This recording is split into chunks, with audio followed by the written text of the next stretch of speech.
Breaking news tonight, American Idol superstar turned Oscar winner devastated.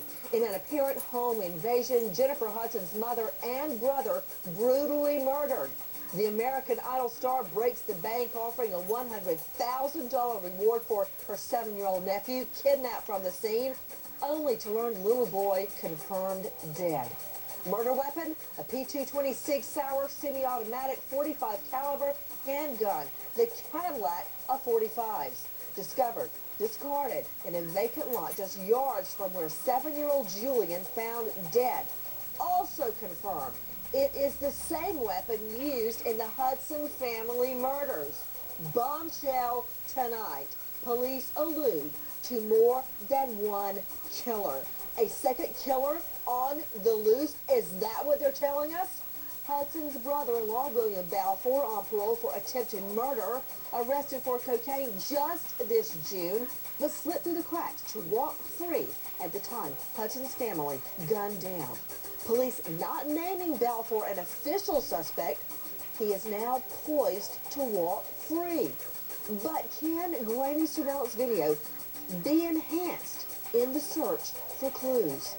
Will the Hudson case go unsolved? Jennifer Hudson, American Idol, American Dream Girl, American Nightmare.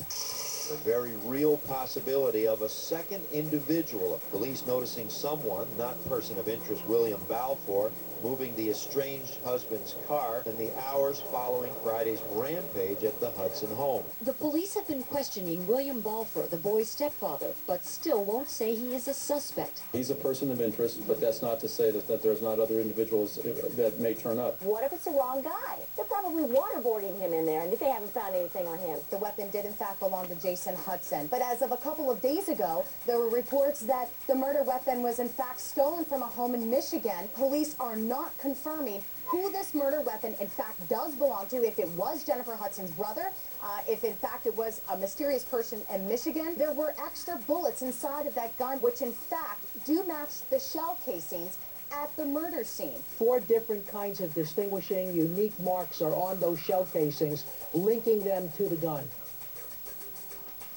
And tonight, police desperately searching for a beautiful 3-year-old Florida girl, Kelly, after her grandparents report her missing. Little Kelly now not seen 20 long weeks, last seen with her mother.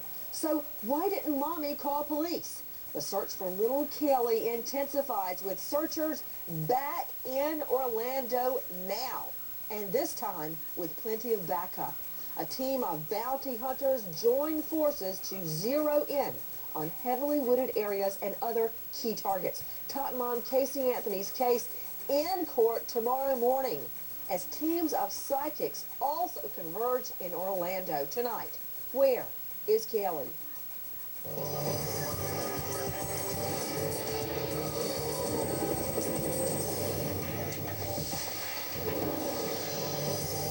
The search for little Kaylee Anthony's body is underway. Search leader Tim Miller meets with police today to talk over plans.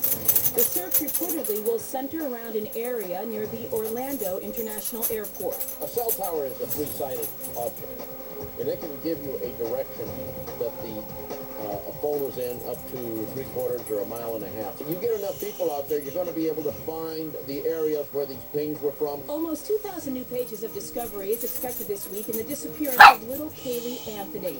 Also expected a pre-trial hearing on theft charges against top mom Casey Anthony, scheduled for Wednesday. Anthony could face up to 65 years in prison if convicted of those charges.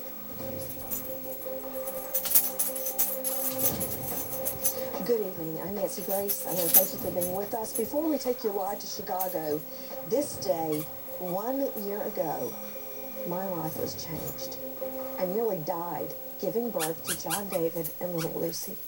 He is named after John the Revelator, who withstood persecution for his beliefs, and David, his father, and David, the warrior king. She is named after her grandmother, who helped raise me, Lucy, and Elizabeth, her grandmother, and Elizabeth, the warrior queen.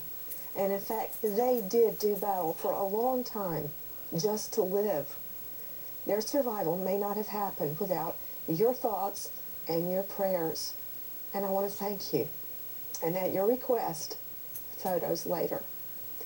But now, American Idol superstar turned Oscar winner Jennifer Hudson rocked by violent crime. What investigators say is that this is a very big crime scene. There were a couple of people, at least a couple of people murdered there. We do know for sure that left behind at the crime scene, whether it be the killer's DNA or the killer's. The key is DNA on the gun. What they will do is swab the grip, swab the trigger, trigger guard, barrel. If they get a partial or a full profile, that will link the shooter directly to the gun. The gun's already ballistically linked to the crime scenes and the victims. If something develops where it might indicate there's a second or third or fourth person, we will certainly pursue that. The killer, in fact, did leave some sort of evidence behind, and that's what they've been collecting, and that's what they've been processing, and that's what they're waiting for. And that's why they're only naming Balfour as a person of interest at this point, and they have not charged him with any crimes, and they can't move forward with the grand jury. Let's say that the cops had the right guy. Okay, let's say that.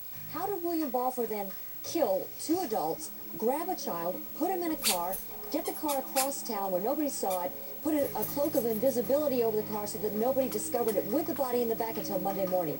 Something doesn't add up. You all have put my son's face on worldwide news like he's the killer of the month. You all are painting him, portraying my son as being the worst scum of the earth. And as we go to air tonight, Balfour still behind bars, but on the verge of being set loose.